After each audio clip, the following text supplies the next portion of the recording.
Bismillah ar-Rahman ar-Rahim. Today we are going to study the chapter 17 and 18. It's a trade receivable and trade payable. Okay, trade receivable mean to say that the debtors from where you have to receive your money against your good, against your sales, and the trade payables, the creditors where you purchased the thing and now you are the creditor and have to pay for the goods you have to pay to the your suppliers. In this chapter we can see that over here the auditor write the note to debtors directly and the sense of receivables as he directly write to the debtors and receive the letter from the debtors in his own office. And he do this because to collect the evidence. So write to selected debtors and ask for confirmation of amounts owing. Fine. So there are two types of the receivable circular realizations. One is the positive and one is the negative. Okay, the positive type here the editor write write to everyone for the confirmation, and consumer reply whether they are agree with the balance or they are not agree with the balance what they decided between the creditor and the debtors. So somehow they maybe agree, so they replied with their signature and the letter to the audit officer, and they agreed it with the price, and somehow they didn't agree with the price. So they write a letter and they write it in they don't agree. In the negative, somehow there is no legal obligation over here. So that's why somehow the few of the companies do not reply to the auditors, or maybe they didn't consider. So over here, the auditor do not consider or have not judged whether the evidence is fair and true or not. Agree the decision or by the by the creditor by the debtors are agreed or not agreed. So auditor basically do this for the collection of evidence. Over here you can see that they stratify the samples according to their percentages. I mean to say that they have divided the population into subpopulation as it may be. They auditor divide the 50% of sample taken from the huge balances debtors, and 25% are from taken from sample is taken from the mid-level mediocres or mid-level balances, and the remaining 25 is sample is taken from the small level balances. So similarly, the auditor may be asked about the old debts, and about the credit balances.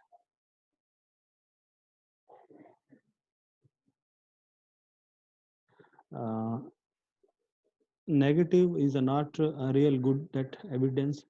All in they were in the client and note proper address and the consumer with their own rate and the particular date.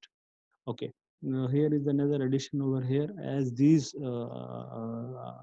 notes are mentioned in the client record with the date with the consumer address.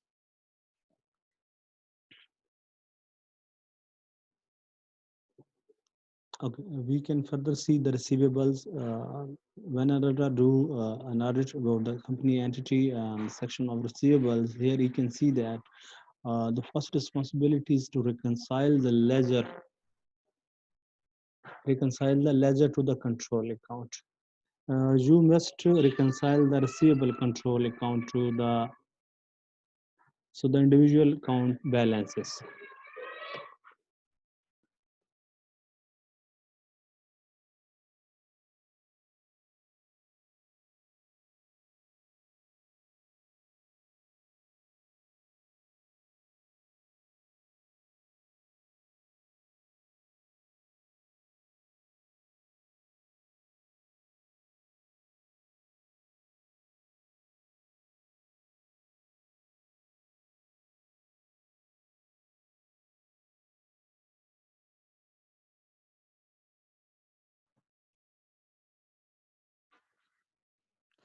Okay, reconcile ledger to the control account. The auditor have to reconcile the receivable ledger with the account of individual balance.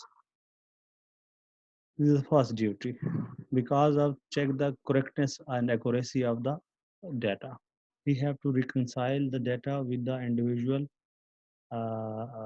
debtor account of the balance.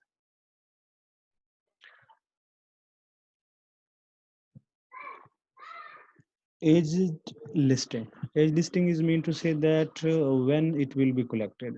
Either it will be collected in the 30 days or 60 days or 90 days. What term and condition are done with the creditors and the debtors. So it is very important for the valuation of a receivable according to the auditor point. Okay, if the amount is received in the 30 days, so it will be the good. If the amount is received in the 60 day or may be later than the 60 or 90 days, mean to say that there is the delay. So what happens over there? So the auditor have to, or maybe there is delays occurred. So auditor have to find it and have to discuss it with his report with the shareholders. Cross cross evidence is the like a communication of auditor and like a communication between the company and between the debtors. It may be the consumer do not paying you because of you may say that your product is not okay and he is not satisfied, or maybe there is any other reasoning. So you have to cross present with your consumer or between your debtors to find out the reality, check what the argument he have for not paying or for delay paying. Board minutes, somehow the organization there is a large debt, so board are also worried about. So there is evidence of board minutes available for the auditor to justify the assertions.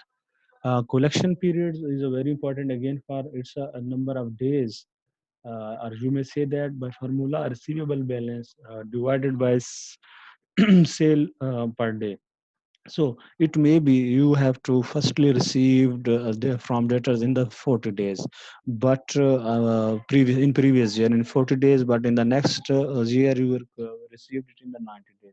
So you have being auditor find the reasoning, have to check why this is happened. Either it happened because of the economic situation, because of any fraudulent activity. So you have to find it.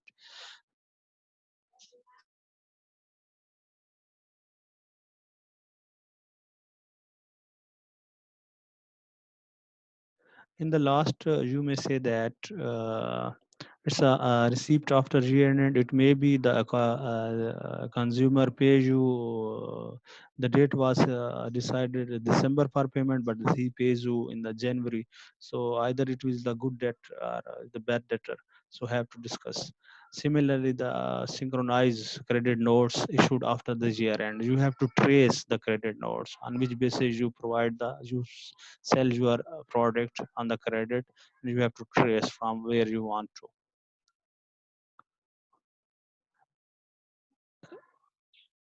Okay, here we can see that the auditor have to put the substantive test. Substantive test, the first one is the analytical review. Here, the auditor what have to do, and in the test detail, basically, auditor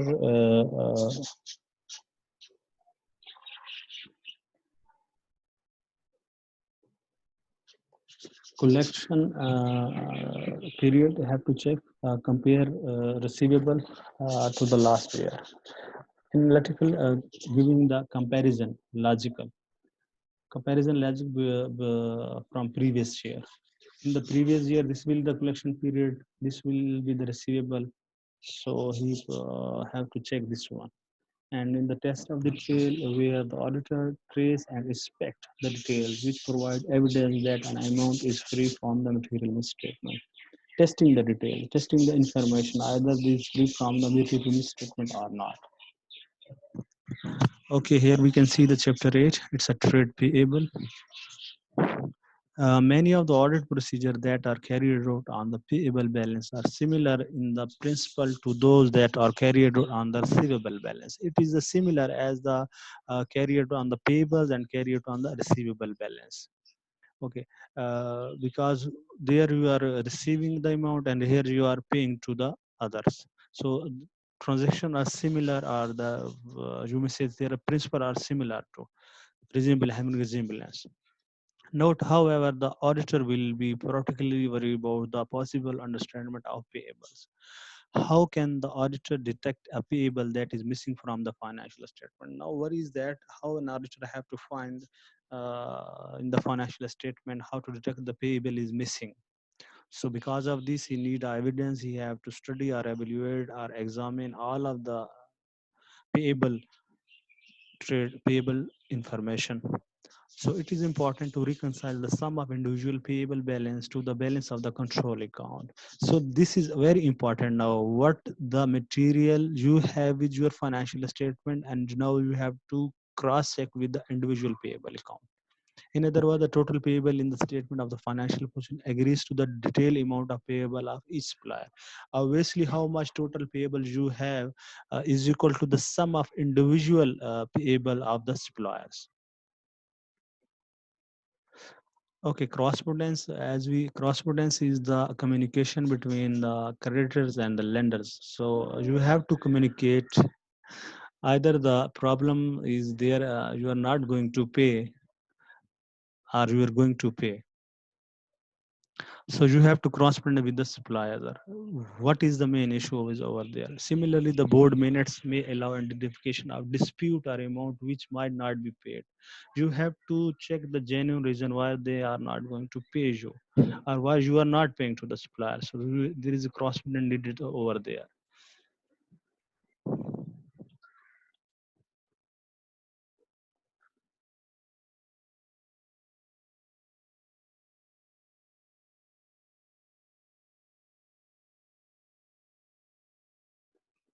Okay, Ji, now we can see in our next slide.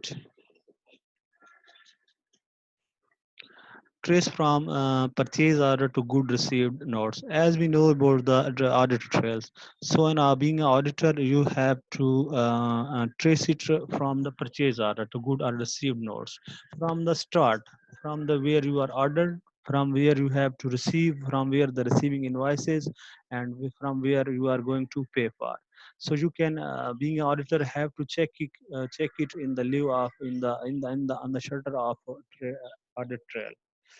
Okay, similarly, you can see that the trace from the cash book payment. So we have to see the supplier before and just after the year. Book of payment, either you have paid for, and you have to check whether your bank account statement as well as to whom you are paid and how much you have to pay. So you can trace from your cash book payment as well, because you are collecting the evidence for the accounts payable, and you have to providing our feedback about the truth and fairness of the. So in this slide we can see that the payment period, that is the number of days of purchase in payable. Okay, similar to the receivable, this is the payment time period. You can calculate is the payment via payment time period ratio. How much smaller is this? You mean to, it shows your strong financial position. It shows your strong liquidity position. It means to say that you are very good in your finances about your payments. So short span of time is good for the company, not delay. Delayed or dues or excuses may cause a penalty on you, maybe in the term of interest. So payment period is the short is very good, or maybe the set time decided between the creditors and the debtors. So carry out reform, reconciliation of individual payable balances to the supplier statement. It is a very strong way to find the evidence between your account and between the supplier account, individual account of the balance. Is there a similar, the trade payable are similar for those or not? If there is any problem, then you have to write a report.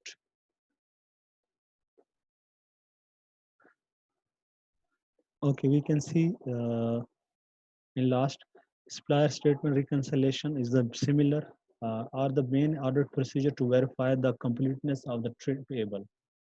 All reconciliation statement must be properly accounted for. For example, cash in transit mean to say that payments by client not received by supplier.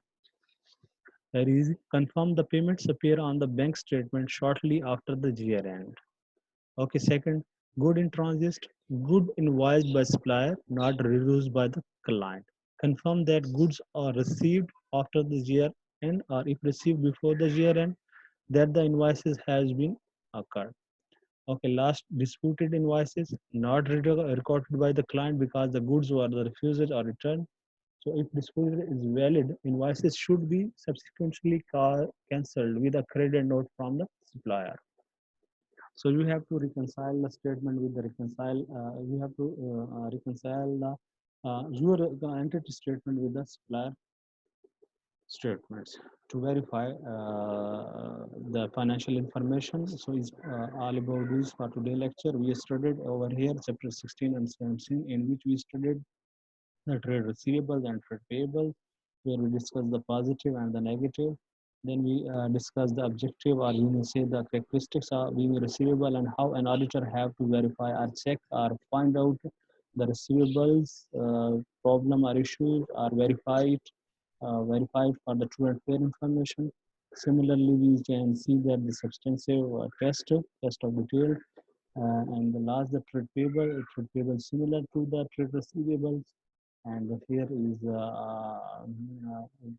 auditor find out the